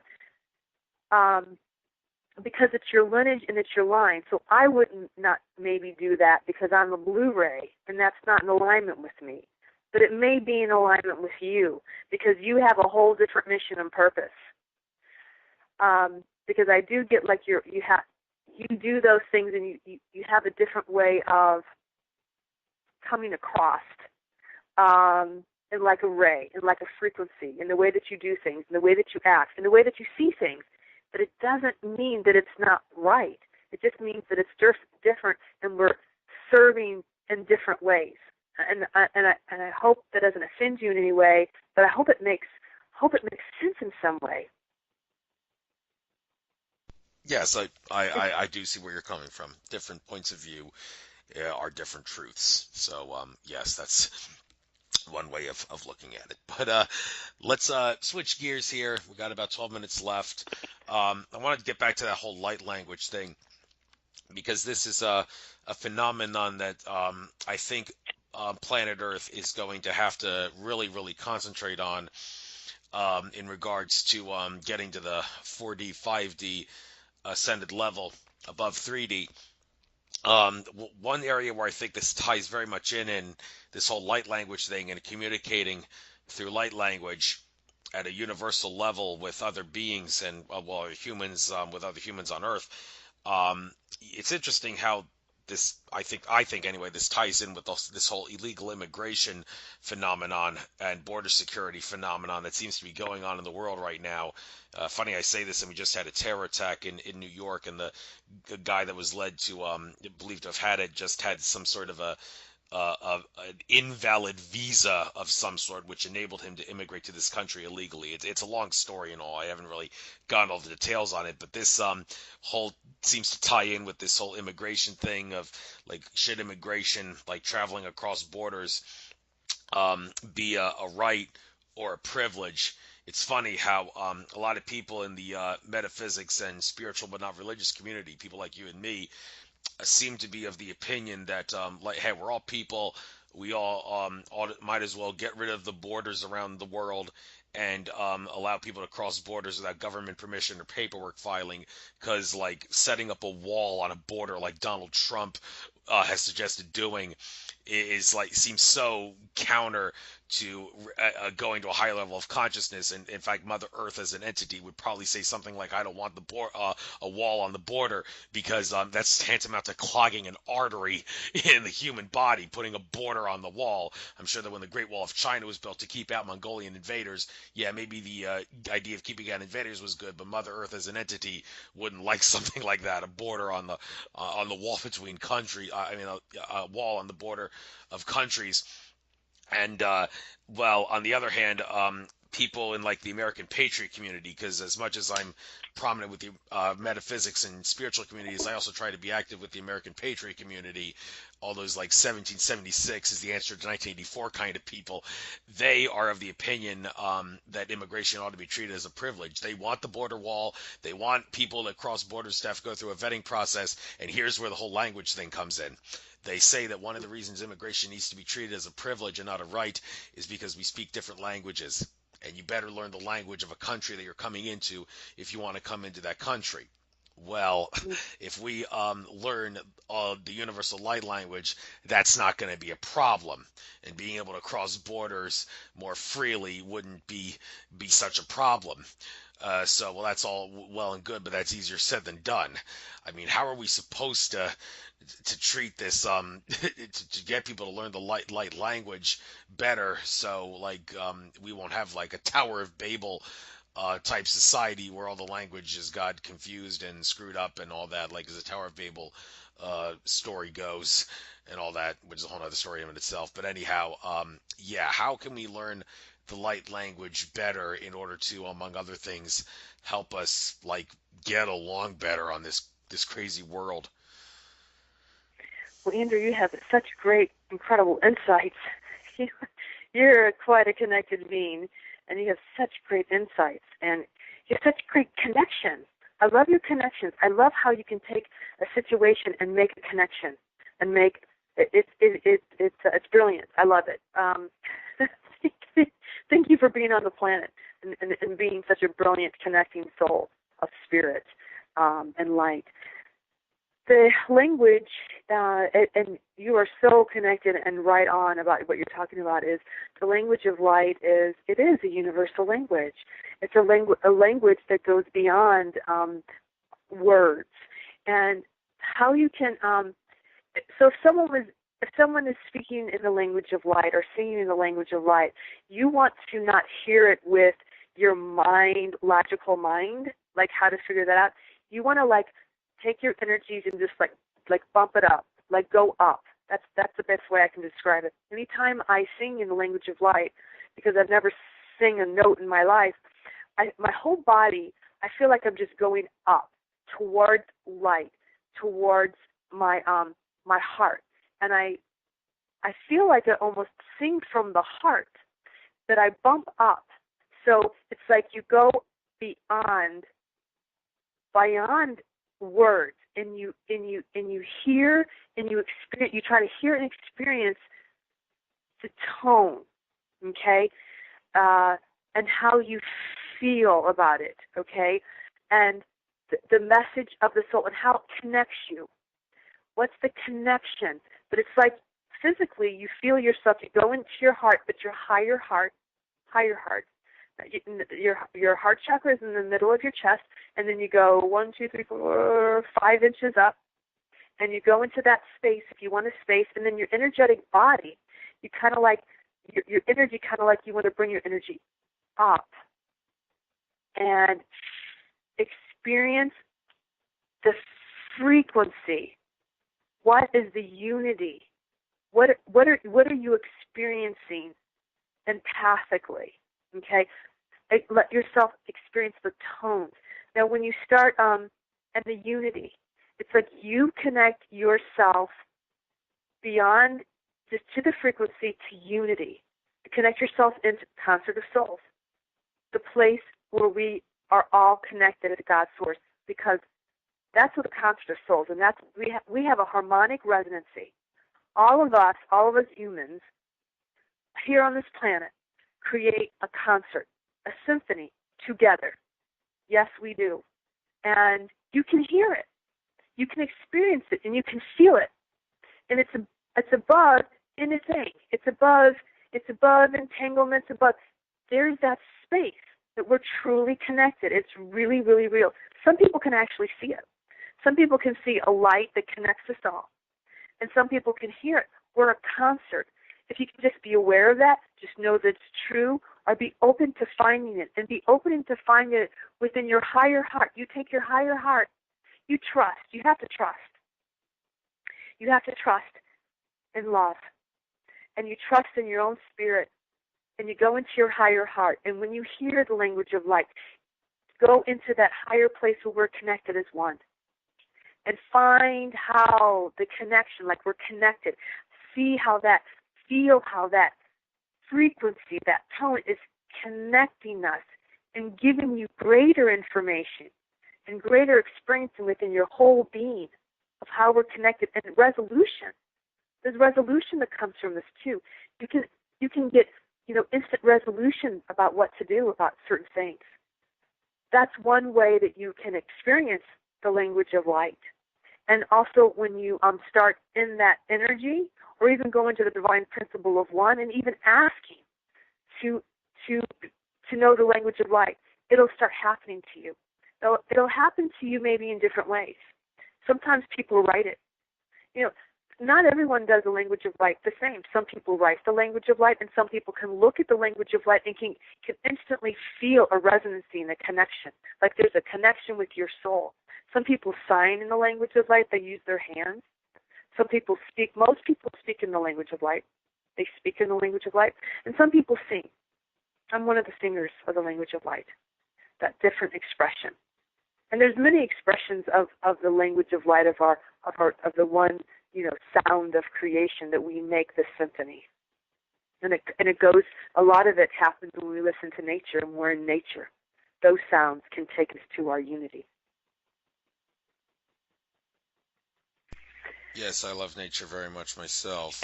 You sounded like you were about to say something, and then I interrupted you. Anything else? No, I just, because you were saying how we can, connect. And the language of light is one way that is a universal language of our souls. And it's very interesting how so many beings, I started this language of light in 2008, and since then there's a lot more people now. Back then, people didn't really understand what was going on with the language of light. And there's so many more people now that understand this. Because, Andrew, what you were saying is like how you were just getting it. You were just getting it with events about this universal language. Like there's a universal language. There's this universal connection to our souls. Like that. And that's where you're going. And that's what you want to connect into. And it's so beautiful. It's so amazing how you see events and you're like, oh, okay, we need to connect into this universal soul. We have a universal language. How do we do that? It's brilliant. and we're naturally, there's so many more people that are speaking the language of light. So many of us speaking the language of light and bringing the language of light helps the whole collective. And by people receiving the language of light, even receiving the language of light helps to open your own connection to the language of light. You can go to YouTube, Shekina Rose. Just put Shekina Rose. And there are many YouTube videos, and I try to put out the best videos that I can with beautiful graphics and this beautiful land of Sedona. And you can hear the frequencies, and it's free. It's all free. And you can hear it and let it, take it in and take in what's right for you. That's out there. And I try to, that's one of my services, is to make it the bestest videos, to use my time, my money, whatever I can, to make the bestest videos that I can, and to get them out there so that people can experience this language of light, because it does have an awakening, like you said, of a universal soul connection, a universal language. And I'm also the 11:11. There'll be a lot. The 11:11 event that I'm having is very significant to me, and is going to be here in Sedona. But this event, and it's going to be for the star seeds. I'm doing this for the star seeds and the blue rays and the empath, because we have such an ability to resonate, and we're all here for a mission. That's the thing. We're here for a mission. We want to do our mission. And our mission is to serve. The mission is to serve humanity, meaning greater love and light upon this planet in all circumstances. And so this is for all the star seeds, for the star seeds that can come. But this is not just for here in Sedona. This 1111 is a huge ascension star gateway upon the planet. So wherever that you are at, you can tune into Gaia with your heart and connect in the ley lines, connect to the heart matrix, and send your love. Send your love to all the ley lines, and send your love to all the earth, and send your love to all the beings, and to all the plants and all the trees. Send it out. And then allow yourself to receive. Allow yourself to receive that love. Please receive on that day. And see what happens. See what happens the next day. Because that's going to be a really, really powerful, significant time for all of us, is this 11/11. So I invite you. I am having a conference, and I haven't had one in a very long time, and I don't know if I'll have another one. It's been 8 years. But I feel really guided to have one here, and I'm being supported. Tolek, the Andromeda Council, he's supporting me in this. He's putting it up on his website. You can get tickets. Going to the transformational shift events at the Andromeda Council website, or you can go to shekinahspeaks.com and find out about it there, or just go there and go to YouTube and receive blessings from the language of light. I encourage you to just receive those blessings, because that's why they're out there. It's for you and for all the beings that wish to connect and to serve and to support each other. Well, thank you very much. But like I said at the beginning, I can't go to that because I'm going to Chief Golden Light Eagle's 11/11 conference in Southern California at that time. But I'll definitely have you in my heart and mind when I'm down there, and I wish you the best of luck. So yeah, I need a little variety. Go to California instead of Arizona. I've been to Arizona 4 times in the past 2 years, and only been to California like twice. So I need to, I guess, maybe balance it out. Go to California as well. But anyhow, Sedona's a mystical place. So Absolutely. Maybe not you, but other people too, just to let other people know. And like I said, this is not just happening here in Sedona. And like you said, the place that you're going, this is happening all over the world. People are going to be gathering. People are going to be doing little gatherings, or just even by yourself, even just going on the land, or even in the city, and just touching the earth and just saying, I love you. I love you, Gaia. I send my love to you, and I'm open to receive your love. And I connect now to the divine principle of one, of all of humanity. Even something like that, short and sweet. Even if you can just do that, that would be phenomenal. Because collectively, it counts. Each person, each thing we do, and especially when it's done in love, the kindness, the beautiful things that we do, that's big. That's big on the scale. When you were talking about frequency, those are create more of a ripple. So whatever you can do, we're connected, and to help to restore that connection. That's important. yes, it is. And great ending it on that note. Hopefully that'll get you some more tickets for the conference. Well, I guess I'll bring this interview to an end. Pleasure having you on. Got a lot of information out. I will upload this to YouTube, hopefully by tomorrow at the absolute latest. I'll send you a link to it when I do, so you can spread it around if you want. Wish you the best of luck on your endeavors, Shekina. Have a wonderful trek through infinite consciousness. Best of luck to you. Love and light. Namaste. Thank you so much, Andrew. All right. Take care now.